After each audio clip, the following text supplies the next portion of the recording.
जेव्हा सुरू केली होती त्यावेळी त्या संदर्भातले काही निकष होते। त्या निकषाच्या आधारावर बहिणींना अर्ज करायला सांगितलं होतं आणि कागदपत्रांच्या पूर्ततेला वेळ लागेल म्हणून ही मुभा दिली होती की त्यांनी सेल्फ सर्टिफिकेशन करायचं, म्हणजे त्यांनी जे सांगितलं ते सत्य मानून आपण त्या ठिकाणी त्यांना लाडक्या बहिणीचा लाभ देणं सुरू केलं।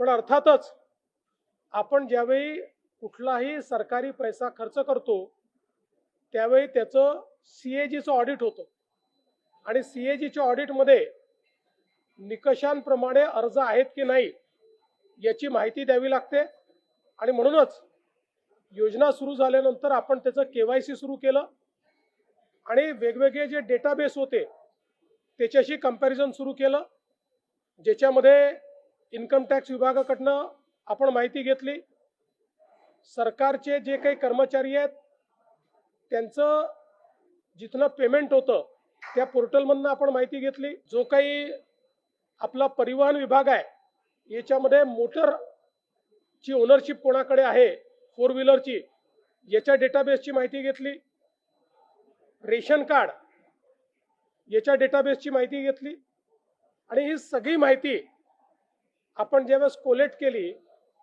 त्यावेळी असं लक्षात आलं की 5 लाख लोक असे आहेत ज्यांच्या घरी सरकारी नोकरी आहे, 14,000 तर पुरुषच निघाले, जवळपास 10 लाख असे निघाले की ज्यांचं उत्पन्न 2.5 लाखापेक्षा जास्तीचं आहे।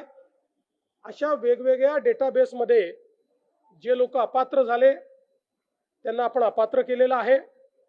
त्यासोबत आपण हे सांगितलं होतं केवायसी करून घ्या, म्हणजे जे काही माहिती तुम्ही सादर केलेली आहे ती आतापर्यंत सत्य मानण्यात आली, आता त्याची कागदपत्र द्या। पण मोठ्या प्रमाणात केवायसी झाली नाही।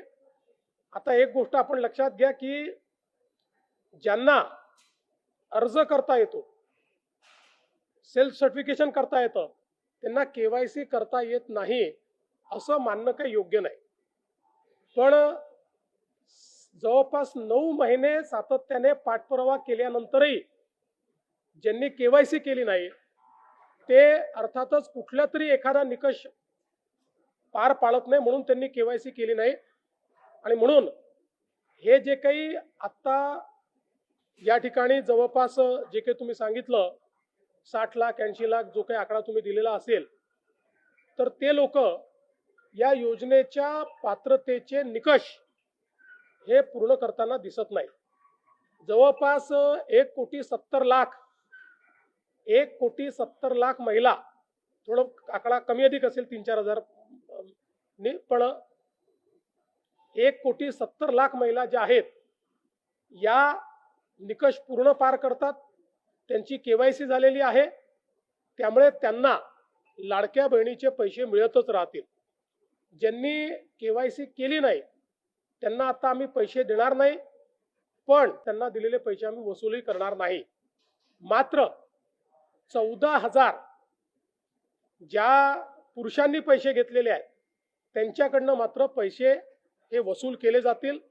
त्यामुळे नीट सायंटिफिक प्रोसेसने या सगळ्या गोष्टी केल्या आहेत आणि आजही यांच्यापैकी कोणी जर केवायसी करणार असेल तर आम्ही विंडो ओपन करायला तयार आहोत आणि त्यांना लाभ द्यायला तयार आहोत।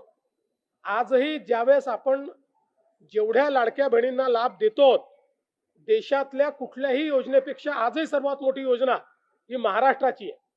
आजही देशामध्ये एवढा लाभ 1,70,00,000 कुठलंच राज्य देत नाही जे महाराष्ट्र देत आहे।